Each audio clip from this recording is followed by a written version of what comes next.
Hey, what's up, guys? My name is David, and welcome to my 90 days journey to create $5,000 in monthly passive income.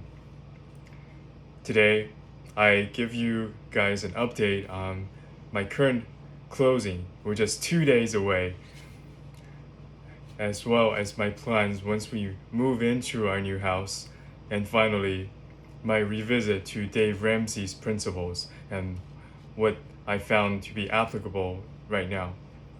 Let's dive right in. First of all, we're just 2 days away from closing. Today I got a couple remaining requests from the lender and the closing attorney, but it's nothing like what they have been requesting for the past 2 weeks. Then today they just needed to confirm how I would be making the payment, and wire transfer is the preferred method because of all the scams floating around. They sent me a wiring instructions document which is password protected, and I'll need to call their office to get the password before I can open the document.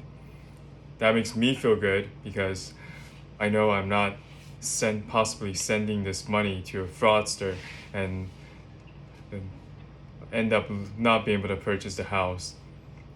And second, I just think it's a great use of technology.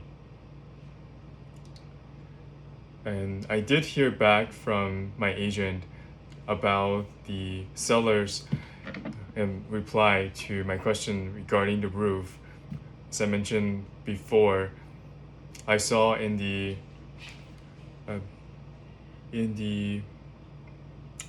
permit history that the house had the roof installed in 2016, which is 4 years older than what they claim the roof is. Maybe because they did such a good job with the roof, it doesn't show the age. I was curious why the seller said a different year than the actual one I found. And their reply was, when they bought the house, the previous owner didn't know when the roof was put on, and they just said it was 2 years old, so that's what they went with.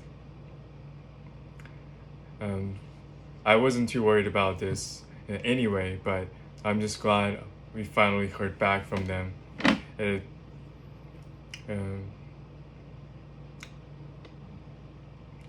now, with closing 2 days away, there's another small hitch. I had ordered a sectional couch a few days ago, and I had set the shipping address to the new house that we'll be acquiring on Friday. However, the estimated delivery date was shown to be 2 to 3 weeks. I just got notification today that will be delivered tomorrow, and when it arrives, I still will not be the owner of the house yet, and I really hate to ask my real estate agent to go to the house and move the boxes inside. He's a very busy person, and I wouldn't ask him to do something like that. So I was fortunately able to log into my account and redirect the delivery to the FedEx office close by, and I can pick it up anytime I want. And with that, I'll share why I revisited Dave Ramsey's book, The Total Money Makeover, and what I learned from it.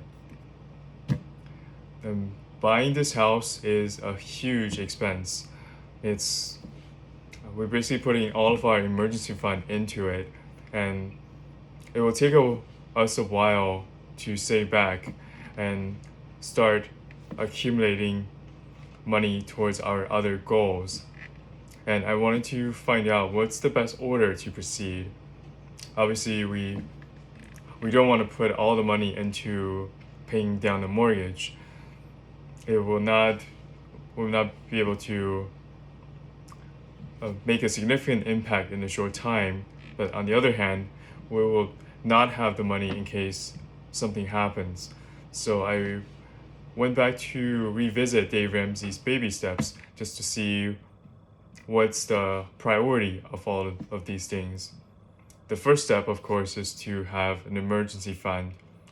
We will have a very small emergency fund, maybe for a month after closing, but our goal is to build it up to 6 to 12 months. And we also don't really have any bad debts like car loans.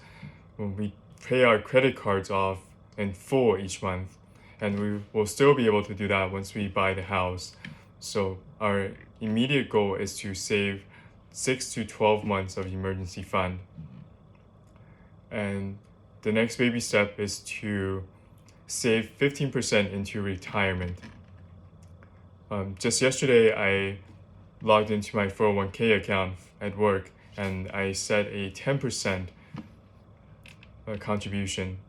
I know Dave Ramsey suggested 15%, but my employer matches up to 6%, and that's 16%.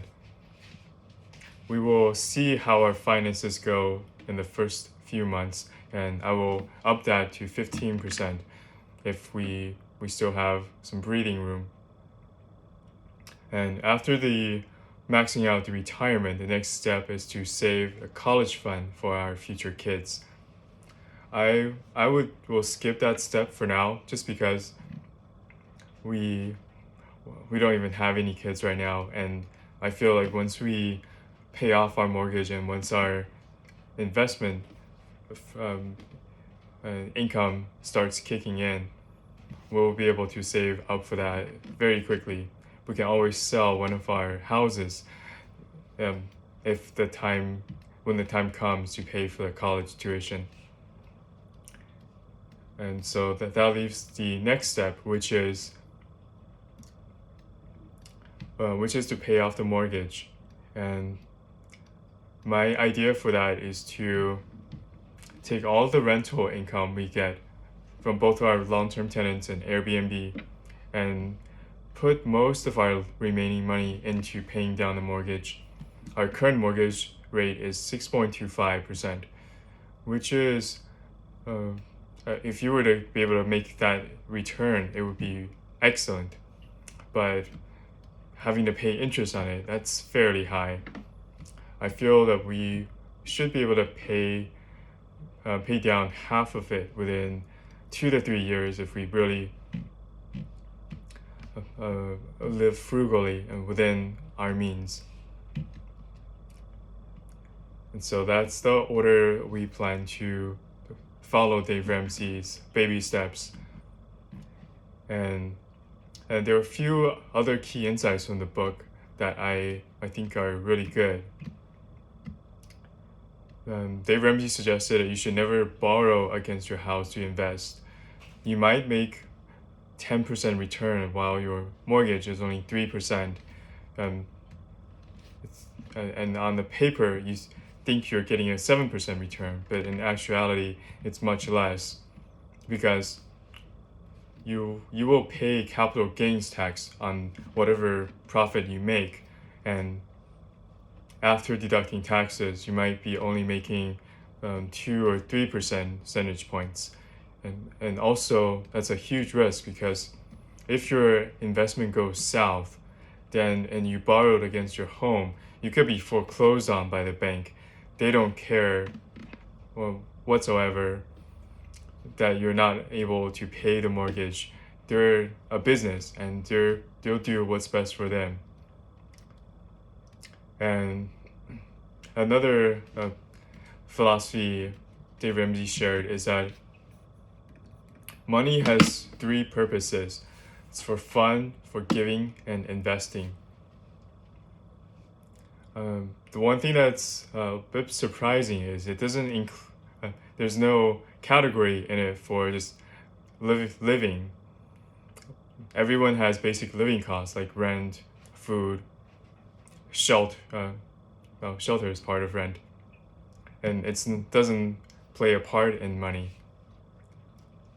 I think that's probably because when we have our family and friends, and we always have the ability to live with someone and hustle to make a living. But any extra money we have, it's used for these three purposes. And Dave Ramsey is talking about the extra amount we have over our basic costs of living that we can put to these three uses. And in this regard, the money is just a tool, and you shouldn't get you should never place more value on money than other areas that are more important, such as relationships and physical health and mental, your mindset.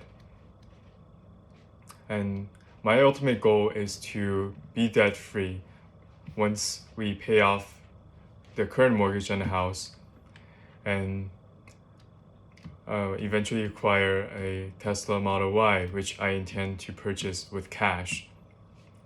Car loans is not a necessity for us, and we will only buy it if we can afford it by paying cash.